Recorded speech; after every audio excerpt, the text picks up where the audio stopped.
Yes. Good morning, students, and welcome you all in mathematics class. And today we are going to study the unitary method, and in which we are going to see this process inverse variation.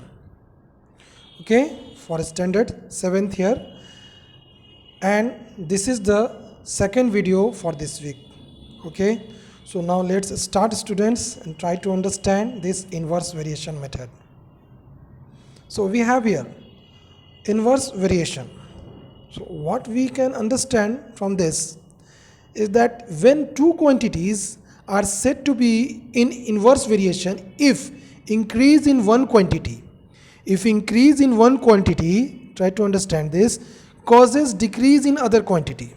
Okay, and similarly this also written here, and decrease in one quantity causes increase in other quantity.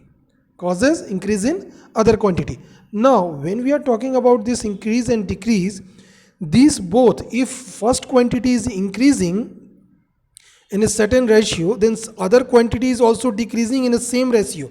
That means this increase and decrease is happening in a proportion. Okay, the proportion in which the first quantity is increasing in the same ratio, the other quantity is also decreasing. Okay, so this is happening that if one quantity is increasing, and these two quantities are related quantities only. Okay, if first quantity is increasing, so that is causing, what it causes decrease in the other quantity in the same proportion, and vice versa is also true here. So now we can see this example for understanding this, that I have designed here this example, that if suppose that it is city A and this is city B.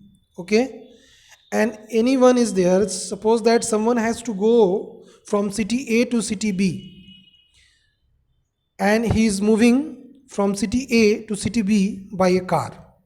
Okay, so he is moving from city A to city B by a car. Now we will talk about its speed and the time taken to cover the distance. Now distance is 200 kilometer. Okay, distance is fixed here.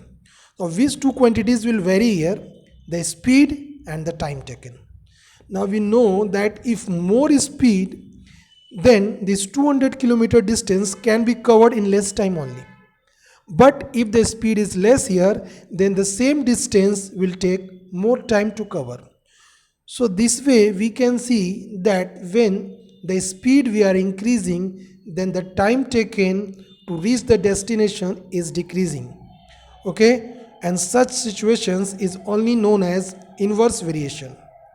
Okay, such as you can see, if the speed will increase, then the time taken to cover the distance, that is 200 kilometer between the two cities A and B, time taken to cover the distance will decrease.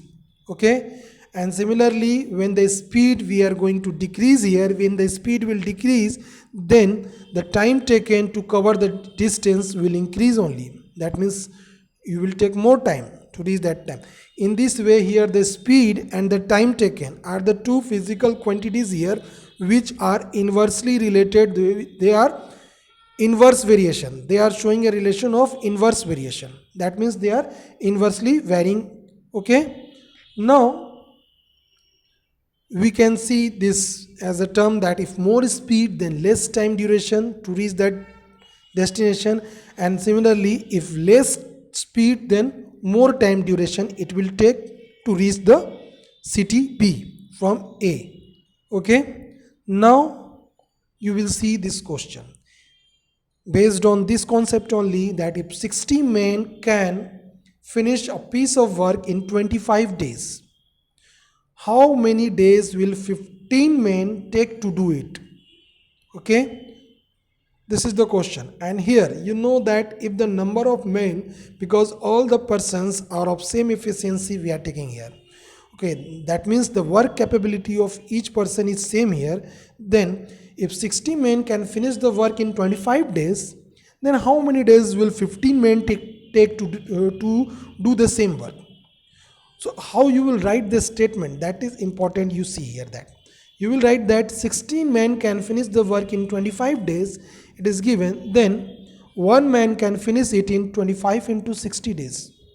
Because it is inverse variation, so the operations are also opposite. For finding the value of 1, that means in how many days the one man can finish it, you will do multiply here, you will not do division. In direct variation, for finding the value of 1, you are dividing, but here for finding the value of 1, that means one man can finish in how many days, you will multiply.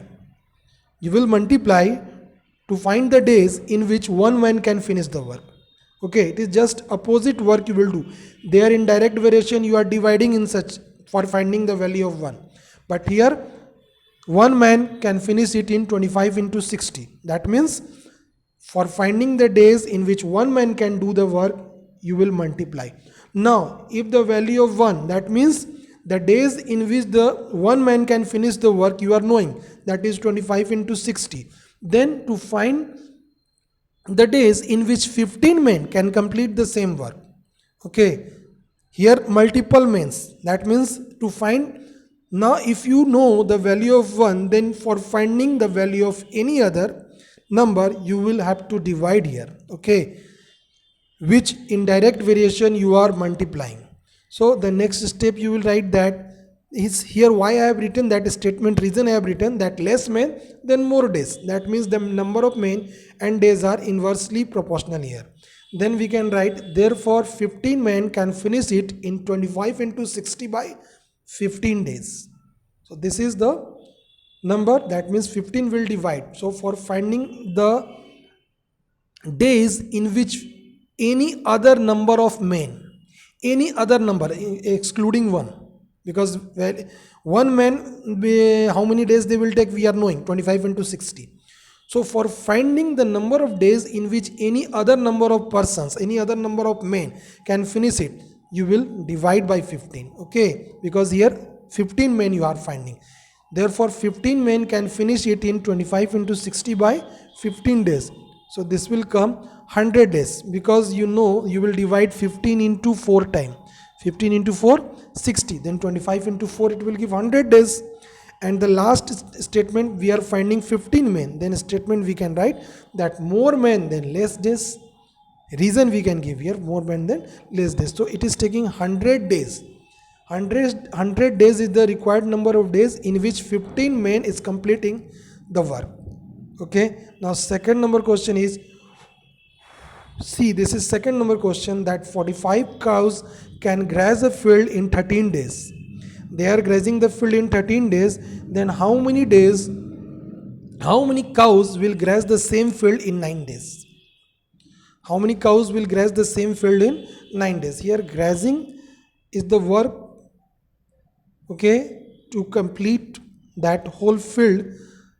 Okay, so this is the statement you can say, the number of cows that can graze the field in 13 days, that means 45. So 13 days, how many cows are taking? 45 cows are taking 13 days to graze the whole field. Okay, then we can say the number of cows that can graze the field in 1 day. Again you are going to find the value of 1 here. That means if for 1 day you are finding, then you will multiply. Okay, because there is inverse variation relation between the number of cows and the number of days. If the number of cows will be increasing, number of cows is increasing, then the number of days to graze the field will decrease. Okay, now the number of days required to graze the field will decrease. Therefore here we are doing multiply. So number of cows that can graze the field in 1 day is 45 into 13. And therefore we can say that number of cows that can graze the field in 9 days. Number of cows that can graze the field in 9 days here. Now for finding the value of 9 here, you will divide here, because it is inverse relation between the number of cows and number of days required. So 45 into 13 by 9. Now you will divide this 9 into 1 time and 9 into 5 times. You will cut that. So 5 into 13 means 65. So this you will write here. So next statement is 65 days. So 65 cows, sorry, here you should write that 65 cows. Okay, here you will write 65 cows. Okay, students, that means 65 cows. Number of cows that can graze the field in 9 days is 65 cows. Okay, that is clear? Understood? It is 65 cows, students. Number of cows that can graze the field in 13 days is 45. Then one day, in one day, how many cows are required? 45 into 13. Then in 9 days, now you will divide for finding. You are knowing that in one day how many cows can graze. 45 into 13. Then for finding that in 9 days how many cows can graze it, you will divide 45 into 13 by 9, because it is just opposite operation you are doing, because it is inverse variation. So 65 cows are required. So that's all. Now you can, students, solve exercise 9b question number 1 to 6. All the questions related to inverse variation questions that I have given, you can solve from the book now. So thank you all of you, and revise also this inverse variation. Okay, so thank you all of you.